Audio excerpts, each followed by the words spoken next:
இப்போ மலக்குடல் புற்றுநோயை கண்டுபிடிப்பதற்கான பரிசோதனைகள் என்னென்ன?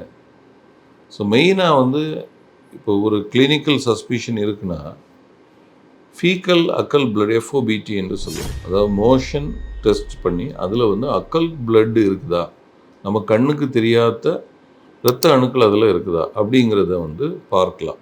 இரத்த அணுக்கள் இருந்துன்னா கட்டி இருக்குதுன்னு அர்த்தம் கிடையாது. அவங்க இருக்கிறவங்க பரிசோதனை பண்ணிடணும்.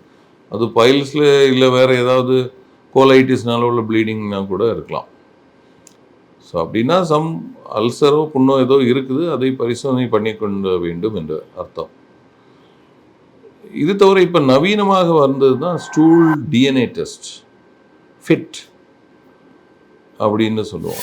ஸோ அந்த டெஸ்ட்டில் வந்து பார்த்திங்கன்னா அந்த எக்ஸ்ஃபோலியேட்டட் செல்ஸ் வச்சு அதில் உள்ள மரபணுக்களை வைத்து இந்த ஃபிட் டெஸ்ட்டில் வந்து you can identify whether there is tumour or not. So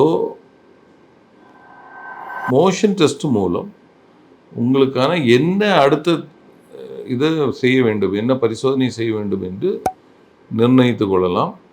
so ஏதாவது வயிற்று பிரச்சனைகள் இருக்கிறவங்க, வயிற்றில் திடீர்னு ஒரு மோஷன் மாற்றம் தெரியுது, அவங்க வந்து இந்த ஃபீக்கல் அக்கல் பிளட் டெஸ்ட் பார்ப்பதில் அவங்களுக்கான அடுத்த கட்ட நடவடிக்கை என்ன செய்யலாங்கிறத நம்ம நிர்ணயிக்கலாம்.